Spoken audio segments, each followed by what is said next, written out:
Before the first cities rose from the earth, before borders, crowns, or written laws, Europe was a land that did not forgive weakness. Survival was never promised. It had to be earned every single day. Forests stretched endlessly across the continent, dark and alive with unseen movement. Mountains blocked the horizon. Rivers cut through the land like veins, freezing in winter and flooding in spring. Caves offered shelter, but also danger. In this world, humans were not masters. They were learners. The people of ancient Europe lived close to extinction. Cold shaped their bodies. Hunger shaped their minds. Fear shaped their decisions. Every sound in the forest carried meaning. Every change in the wind mattered. A single mistake could end a bloodline that had survived for generations. They did not wake to comfort. They woke to uncertainty. Winter was the greatest enemy.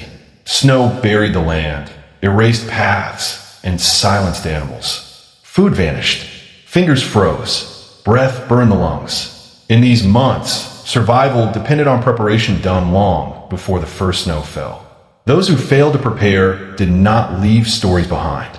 Ancient Europeans learned early that strength alone was useless. A stronger animal could still kill them. Faster predators could outrun them. What kept humans alive was something less visible but far more powerful: adaptation. The first tools were not inventions. They were discoveries. A sharp stone picked up from the ground. A broken edge that cut skin. Pain taught them usefulness. Curiosity refined it. Slowly, deliberately, stones were shaped. Not perfectly, but purposefully. Every strike against stone was an experiment. Most failed. Some succeeded. The ones that worked were remembered. Stone blades became extensions of the hand. With them, meat could be cut before it rotted. Hides could be scraped and softened. Wood could be shaped. Tendons could be separated for binding tools. The blade turned survival from chance into possibility. But blades alone were not enough. Hunting demanded distance. Animals were powerful, dangerous, and unpredictable. To stand too close meant death. So humans extended themselves outward. A straight branch. A sharp in it deep. Fire hardened the wood. Stone was bound to the end using sinew and plant fibers. The spear was born. The spear changed everything. For the first time, humans could strike without immediate contact. They could hunt larger animals. They could defend themselves. They could work together. One spear distracted. Another struck. Cooperation became a weapon more powerful than any single tool. But hunting was never heroic. It was exhausting, terrifying, and often unsuccessful. Hunters tracked animals for days. They followed broken branches, disturbed soil, faint prints in snow or mud. Silence was critical. A snapped twig could end a hunt before it began. When prey was finally cornered, the danger multiplied. A wounded animal fought back with desperation. Many hunters died not from predators, but from prey refusing to surrender. Broken bones, deep wounds, infections. These were silent killers. There were no healers, no medicine. Survival favored the cautious.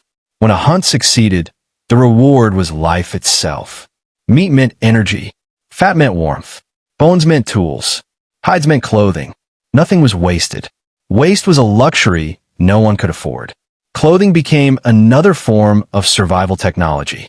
Animal skins protected against freezing winds. Fur trapped heat. Layers mattered. Poorly prepared hides could freeze stiff or rot. Skill and preparation separated life from death as clearly as any weapon. Shelter mattered just as much. Caves were used when available, but they were dangerous. Predators also sought them. Darkness concealed threats. Fire became the guardian. Flames frightened animals, provided heat, and transformed food. Firelight extended the day and reduced fear of the night. Guarding fire became a shared responsibility. If fire went out in winter, relighting it could be impossible. Those who lost fire often did not survive long enough to regain it. Around these fires, knowledge was passed. Not in words we would recognize as lessons, but through observation and repetition. Children watched elders shape stone. They learned which rocks broke cleanly and which shattered uselessly. They learned how to bind a spearhead so it would not fly loose at the worst moment. This knowledge was fragile. If a skilled elder died, knowledge died with them. That is why cooperation mattered. That is why survival was communal. Women and men both carried the weight of survival. While some hunted, others prepared food, maintained shelters, cared for the young, and crafted tools. Survival was not divided by pride, but by necessity. The forest was never silent. Wolves watched from the shadows. Bears claimed territory without warning. At night, glowing eyes reflected firelight. Spears were kept close. Sleep was shallow. Even rest carried risk. Season after season, ancient Europeans learned the rhythms of the land. They knew when animals migrated. They knew which plants were edible and which killed silently. They learned to read clouds, winds, and stars. Survival was a language learned slowly, written in scars and memory. Over generations, tools improved. Stone blades became sharper. Spearheads became thinner and more aerodynamic. Binding techniques improved. Axes emerged. Heavy stone heads attached to wooden handles. They cut trees, split bones, defended camps. One tool, many uses. Efficiency mattered more than beauty. Tools were not decorative. They were tested daily. If a tool failed, it was discarded without sentiment. Survival was honest. Cold forced innovation. During extreme winters, movement became dangerous. Snow trapped people in shelters. Food stores dwindled. People rationed carefully. Children were fed first. Elders were protected for their knowledge. Decisions were made not with emotion, but with survival in mind. Death was familiar, but it was not meaningless.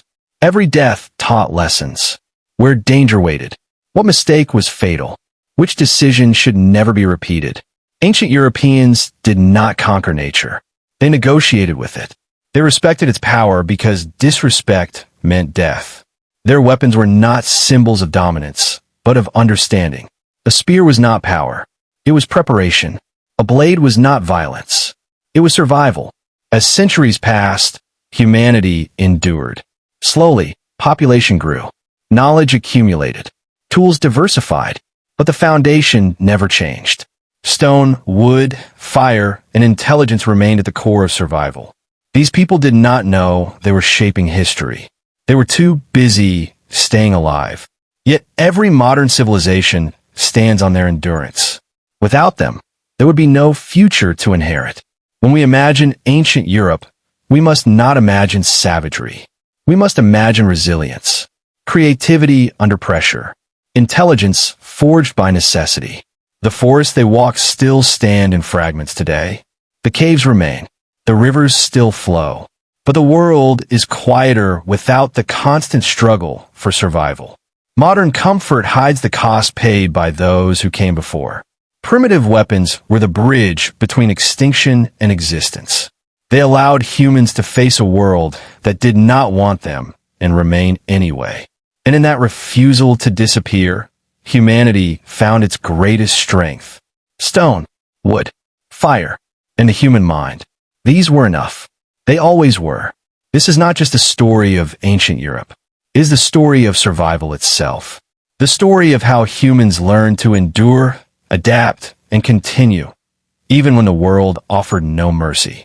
This is the legacy carried in silence beneath forests, within caves, and through generations that refuse to vanish. This is Ironroot Chronicles,